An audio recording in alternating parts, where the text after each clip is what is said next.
Welcome to Dan Really Likes Wine with Pick and Pay. I got back to South Africa this morning. I've spent 10 days or so in one of my favourite cities, Hong Kong. A little more colourful and on edge than normal, but still a great place to hang out. Siem Reap in Cambodia, home of the Angkor Wat temples, made famous by Angelina Jolie in the Tomb Raider movies. But aside from that, a wonderfully relaxing, spiritual place to visit. And finally, Macau, the Las Vegas of the East. Liberace would think Macau was over the top. Three terrifically contrasting places to visit in Southeast Asia, and three places where I discovered plenty of wine, especially in Macau, where I wrapped up with dinner at Jean Robuchon's Robuchon au Dôme restaurant in the Grand Lisboa, with a wine list with 17,000 different wines on it. It is the most intimidating wine experience I think I've ever had. But what it did remind me of was just how much wine is out there and how much we need to celebrate South African wine, because in those 17,000 wines, there are only 5 of them from South Africa. 5 great wines, but still a number that hopefully down the line will go north just a little. And in terms of celebrating wine, there's a great opportunity to do so coming up in Johannesburg, because this week we're throwing forward by a month or so to the Stellenbosch Wine Festival with Pick and Pay. We had it down in Cape Town at the V&A waterfront earlier this year. Massive success, sold out every day. A wonderful combination of wine, food and music in a glorious setting. And we've got much the same happening on Saturday the 5th and Sunday the 6th of October. From midday until 6 p.m. on those 2 days, a £225 ticket from Web Tickets gets you the chance to listen to some fantastic music headlined by my Josie, the chance to try some terrific food from the Pick and Pay chefs, but most importantly, to sample wine from Stellenbosch and to meet Stellenbosch winemakers along the way. And that's what makes this really cool. The winemakers themselves fly up, they come and join you, and they're the ones serving you the wine, talking to you about their wine, and the combination of the knowledge and the passion makes for the highlight of what is a really good weekend. I'm going to be there. I hope you guys will be as well, but to encourage you and to nudge you in the right direction, I've got 4 wines that will be on display at the Stellenbosch Wine Festival at the Wanderers on the 5th and 6th of October. And I thought I'd sample them today. And I'll start with one that I reckon you might not have heard of. Now, largely because I didn't really know much about it. I'd heard about it in passing, but a little bit of research has given me some more information on the Lievland brand. This has been going since about 1982. It's across the road from Warwick, so just off the N1, that's the greater Simonsiek area of Stellenbosch. And in, I think 2 years ago, 2017, it was purchased by Man Vintners, so it's all part of the same group. It's very small, it's beautiful. I haven't been, but I've looked at the pictures. It just looks idyllic. And this is one of the wines they make, and I particularly like it because on top of my infatuation with great South African Chenin Blanc, this is a very limited release. Only 1,300 bottles or thereabouts made of it, and I have got one of them. I love the minimalism of the packaging before I even get into the wine. It is very, very simple, very understated, but there's also a little bit of quirkiness to this. If you look extra close, there is Cupid, but not on a centaur, instead on a springbok, giving it a wonderfully South African feel. So Cupid on a springbok, suggesting you'll fall in love with something South African. That certainly is the Lievland aim. Ooh. And on the nose, I'm halfway infatuated already. Very floral with a beautiful perfume on that nose. But perhaps just a little bit more serious than I was expecting. That's a good thing. It's not too sharp. There's a nice strong mouthfeel to it. Slightly citrusy fruits, but not overly so. Just a nice sense of balance to it. That's a limited release, which means there wasn't much to start with, and I doubt there's much left at all now, but if you're lucky, you might find some at the Wanderers that first weekend of October. Then on to something a little more unexpected, certainly in terms of the bottle, because this is a bottle you might expect from a French champagne, say a Krug bottle, possibly an old tawny port out of Portugal, but this instead is a Semillon Sauvignon Blanc blend. And perhaps it's not entirely surprising that the style of bottle is unexpected, because Hazendal is doing something a little unexpected themselves. Relatively recent ownership. They've got some Russian owners who've turned everything around, done lots of rebuilding, and made the place look brand new without losing the sense of heritage. And Clarice, the winemaker, has got stuck into some wine that I tasted For the very first time last year, I was at Element House doing one of the Element House sessions, hosting it with Ard Matthews, along with Bulgari and BMW and Mouta Chandon, who had all come together for this terrific night. And Clarice had some of her wine there, and I said rather brazenly, "Oh, I love your wine," thinking I must have tried it at some point. And she looked at me and she said, "No, you don't."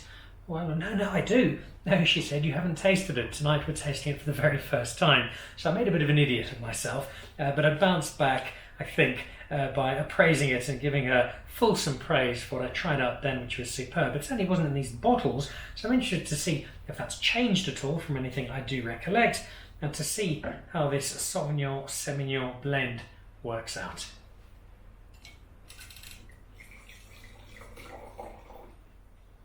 It is a really cool bottle, but it's got to be more than that, hasn't it? Ooh.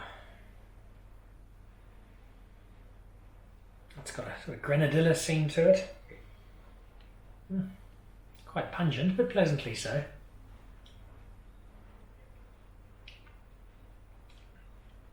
Oh, I do like that.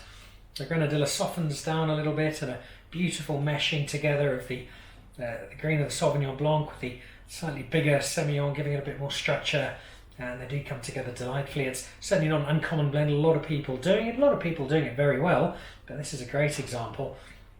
Just matched together really, really nicely. If you're somebody who likes their Sauvignon Blanc but doesn't often venture beyond it, then maybe this is your next step, going beyond the Sauvignon into something that's just got a little bit more to it, just broadens your wine horizon slightly. So stick your head in at the Hazendal stand. Actually, should be there as far as I know. Say hello to her, ask to try some of this if she has it there, and see if maybe there's something for you beyond just a Sauvignon Blanc. I think this could be the next step in your white wine journey. Then on to a bottle of wine that's, well, it's almost intimidating to have this here. This has got so much going for it just in terms of presence. It's a Stellenbosch Reserve Cabernet Sauvignon, so already your expectations are lifted. Then you see the year, it's 2015, the golden year of late for Cab Sauv in Stellenbosch, red as a whole, but Cab Sauv in particular.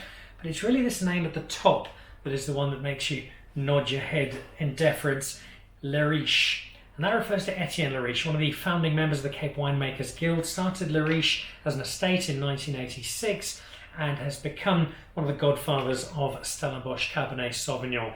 He retired from the Cape Winemakers Guild last year, but the Le Riche name certainly isn't going anywhere. Etienne himself is still making wine, but his son Christo is also not only making wine, but is also one of the driving forces between the Stellenbosch Cabernet Collective, trying to showcase Cabernet Sauvignon as the defining grape of Stellenbosch. Now, there are many grapes that I think define Stellenbosch: Chenin Blanc, Chardonnay, Pinotage, amongst many others. But there is just something about Stellenbosch Cabernet Sauvignon that is regal, that is brilliant when made well, and it is made well so often, especially by the team at Le Riche. So this is one, if you're at that Stellenbosch Wine Festival Pick and Pay that first weekend of October, you want to look out for. In between all of the food and the camaraderie and the music, track down Le Riche, Etienne and or Christo, say hello to them and try some of their Cabernet Sauvignon. Whatever the vintage is,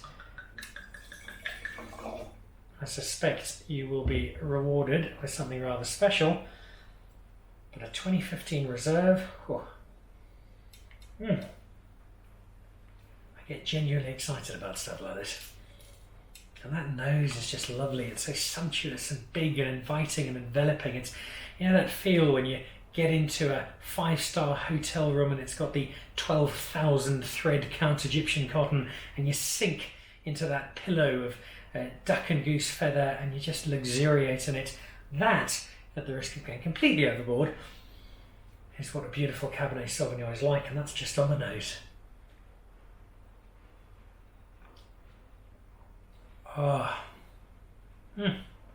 No, it's horrible. Don't drink it, Le Riche. Just send it all to me. I'll get rid of it for you. Nobody else would want to drink this except for everybody, because it is glorious. It is so smooth. It is so rich. It is so appealing.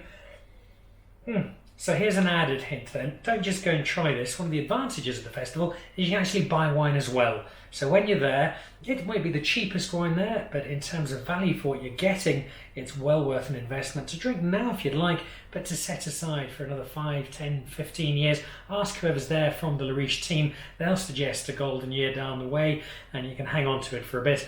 But if you want to drink it now, as you'll discover when you're there, it is an exceptional experience. And this, I think, certainly one of the headline acts at the Stellenbosch Wine Festival. And then on to the final wine for this particular week. You might wonder why, if I've poured such praise and given such acclaim to the penultimate wine, I've left this one for last. Well, it's mostly down to the name and to where it comes from. Remhoogte is in a similar part of winemaking town, just outside the centre of Stellenbosch. And I first came across Remhoogte and said I hadn't heard of at that point when I sampled some of their Pinotage that I'd purchased at a charity wine auction. And I brought it home, opened a bottle, and was very pleasantly surprised. And since then I've drunk it along the way from time to time. It's not a massive estate, but it's an estate I do look out for because I've always been impressed, I've always enjoyed what I've had to drink.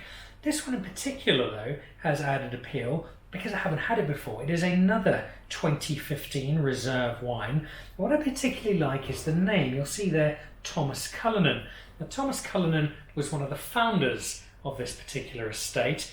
He was also the man after whom a rather large diamond was named, a diamond that now forms a key part of the crown jewels. He's the great-great-grandfather, I think, of the current guys who own the estate, and so they've named this wine after him, which begs the question really, what is the greater acclaim? Having one of the greatest diamonds in history, and initially 3,000 carat stone named after you, or having a really good bottle of Stellenbosch Red?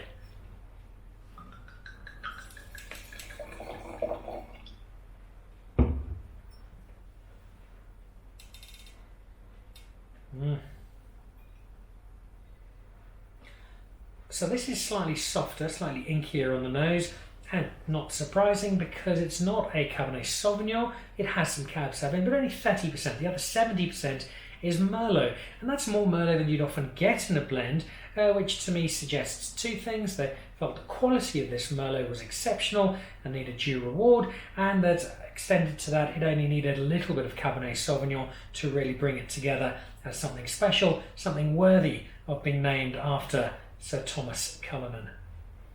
I think he was a Sir, it sounds about right.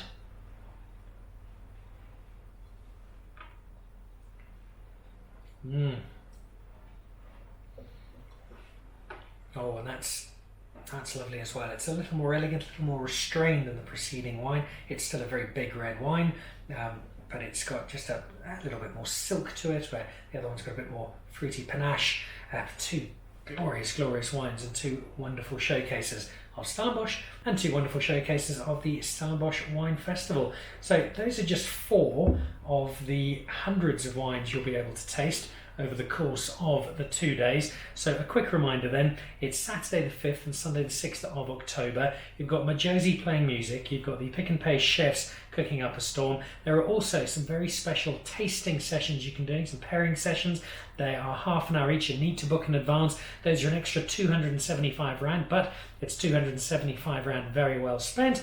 Alternatively, it's just that 225 Rand to get you in. It gets you 15 tasting coupons through the day and the chance to meet the winemakers and taste a selection of fine wine, of which this is just a very small selection. I'll be there through the day on Saturday. We'll be doing some filming, meeting some of those winemakers. If you're there, come and say hello. Let me know what you think of the wine. Let me know what you think of the festival. It was terrific in Cape Town. I've got absolutely no doubt that at the Wanderers, that first weekend of October, it's going to be just as good. See you there. Cheers.